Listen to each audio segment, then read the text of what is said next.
En trail, la nutrition est un facteur fondamental pour pouvoir réussir votre trail, mais aussi durant vos entraînements. Et donc aujourd'hui, je vous ai compilé 4 erreurs qui sont les plus communes et que je vois le plus souvent. Et si vous arrivez à les éviter, vous pourrez être au point au niveau de votre nutrition. Donc on est parti pour ces 4 erreurs. D'ailleurs, restez bien jusqu'à la fin de cette vidéo s'il vous plaît, parce que j'ai envie de vous parler d'un projet nutrition qui me tient vraiment à cœur. Alors la première erreur qui est très commune, c'est votre repas d'avant-course.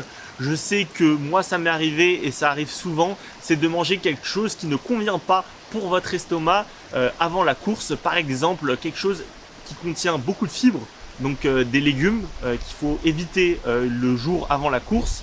Quelque chose avec trop de graisse, donc des repas avec de la friture, etc.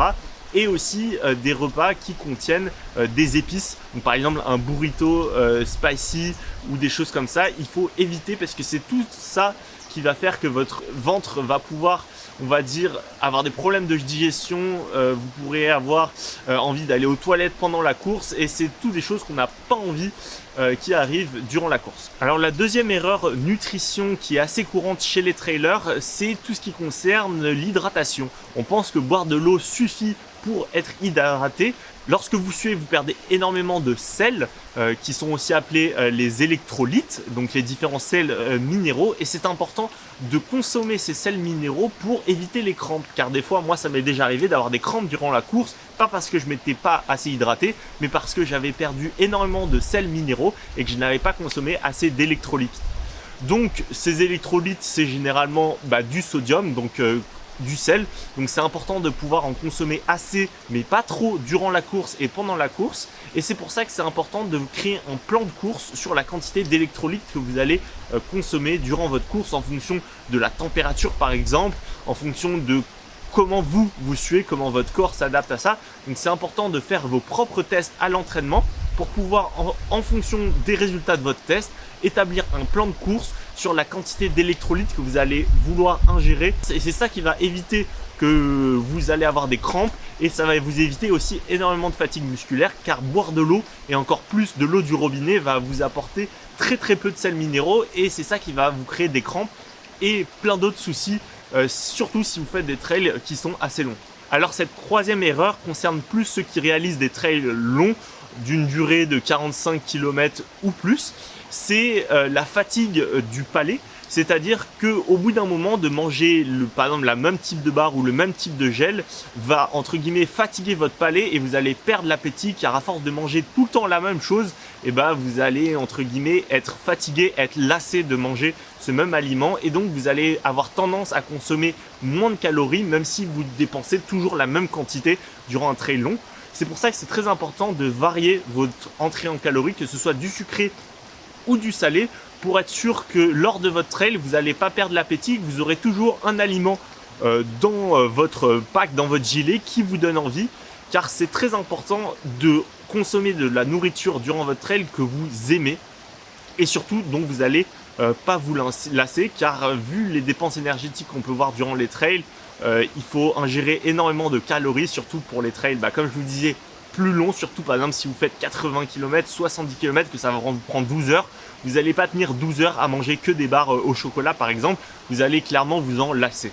Enfin, pour la dernière erreur nutrition à ne pas commettre durant vos courses, c'est d'ingérer toutes vos calories de façon liquide. Comme vous le savez, le corps est fait pour digérer des aliments qui sont solides, et si vous l'alimentez que avec des solutions liquides, par exemple des compotes, des gels, des boissons énergisantes, etc., ça va être très dur pour votre corps de pouvoir bien digérer ce genre de choses, et ça peut clairement créer des douleurs au ventre. Donc c'est important déjà de 1 de tester ce genre de choses avant la course, mais de 2 surtout de rajouter des aliments solides à digérer dans votre corps.